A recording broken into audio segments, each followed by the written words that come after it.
using this chisel to just scrape off the last bits of wood that the CNC machine left behind. Doesn't always do a perfect cut, so you just want to get this off before you try to sand down. You want to do this kind of carefully. You want to make sure you don't take off too much, but also at the same time you want to make sure that you get it fairly even down to what the rest of the background is. Once I'm done with this part, I'm going to move on to sanding everything down. I'm using my random orbital sander to do this. I'm using 3 different grits of sandpaper here. I've started off with an 80 grit. This really helps get those first sections off that are a little bit tougher, and then I'm going to go to higher grits, so I'm switching to a 150 grit just to make it a little bit finer sanding finish. And then at the end I'm going to finish up using a 220 grit sandpaper.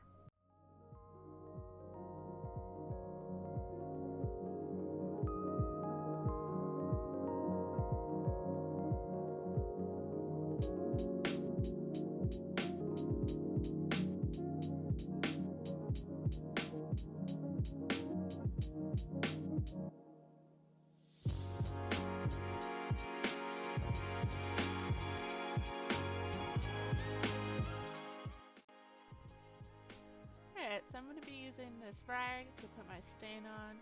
I put on gloves when I do staining. It's not something that is really a requirement, but it stains my hands, and so I'd just rather put on gloves and help reduce some of that mess. You can just use any type of gloves. My can was sealed, so I'm just going to open it here. I always seal it at the end with a hammer just so that your stain will last. So you want to get that open, and since this can has been sitting for a little bit, I'm going to stir just to get it back to the color that it should be and make sure I have an even color there. I sprayed a little bit there when I was opening that, but that's alright. And then you're ready to stain. So just get a little bit on your cloth, whatever cloth you're using. This is just an old t-shirt. And you're just going to go around and try to make sure you cover all of the spots on your board. In this case, I'm going to be distressing this sign afterwards. So you'll see I'm just putting on a quick stain, and it doesn't have to be perfect. If this was going to be the final coat of what it would look like, I'd probably be a little bit more careful with the directions that I'm going as I'm staining, just to give it that more professional finished look. But since I'm going to be putting paint over this, I'm not going to worry too much about that for this time.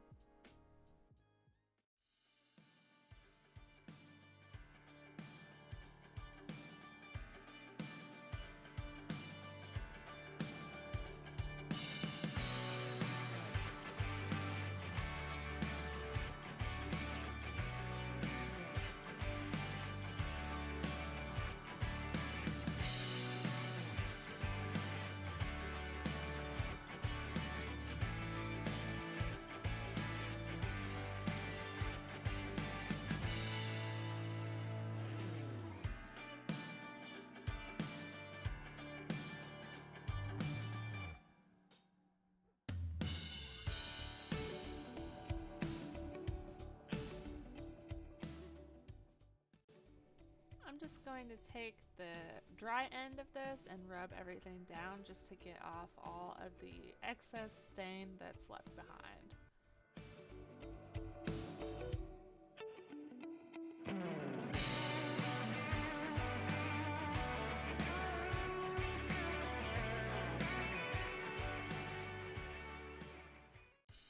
I've given the stain a chance to dry. As you can see, I did all the sides and the back so that the whole thing is coated in stain. I'm going to take my chalk paint.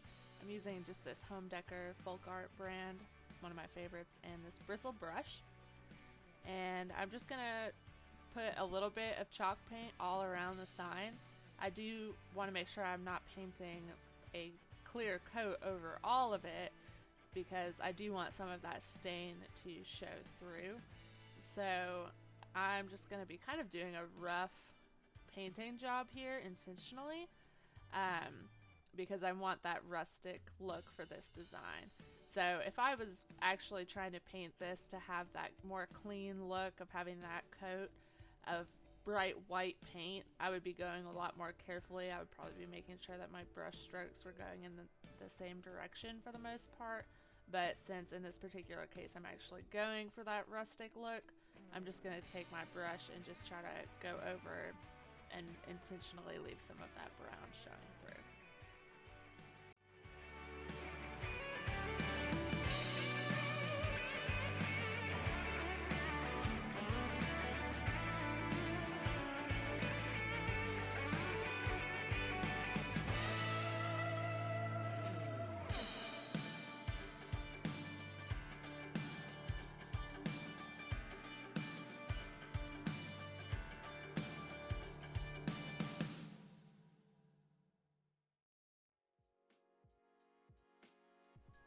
I let the paint dry and I just did a quick sand over it, and I'm going to take the greenery and put it over the top of the sign.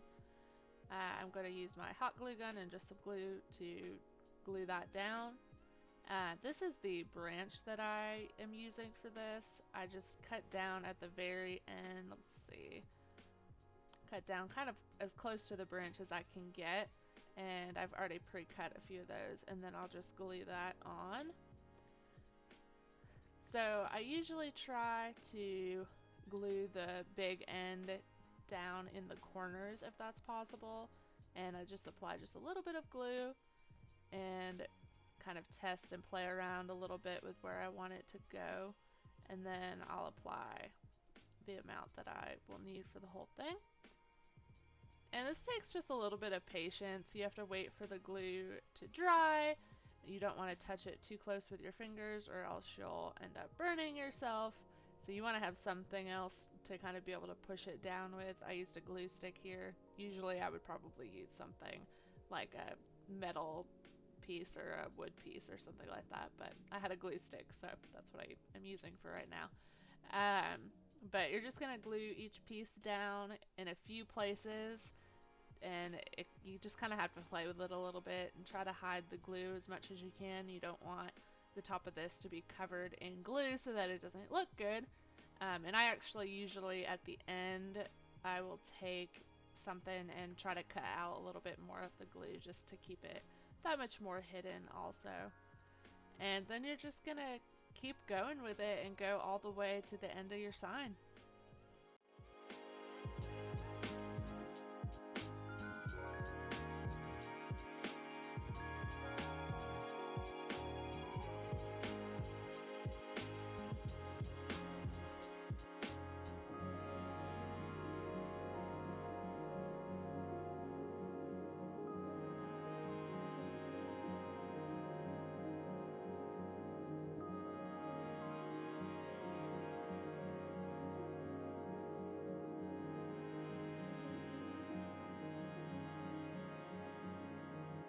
Here's how our sign turned out.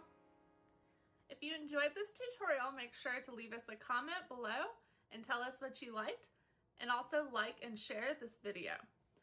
Don't forget to subscribe to the channel for more crafting tips and tricks.